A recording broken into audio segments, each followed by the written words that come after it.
Welcome. Today we're going to talk about setting up the Graphtec CE 6060 Plus 24-inch cutting plotter. Once you have the stand assembled and the unit on the stand, the next thing we need to do is actually install the knife into the cutting pen.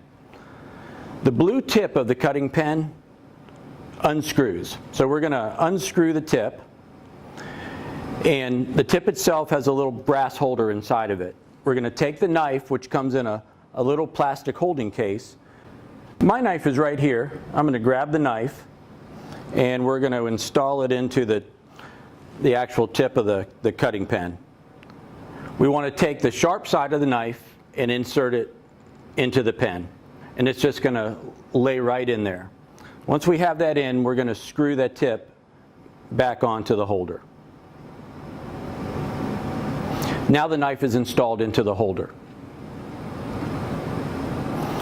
The next thing we want to do is actually look at how the knife extends from the holder and retracts.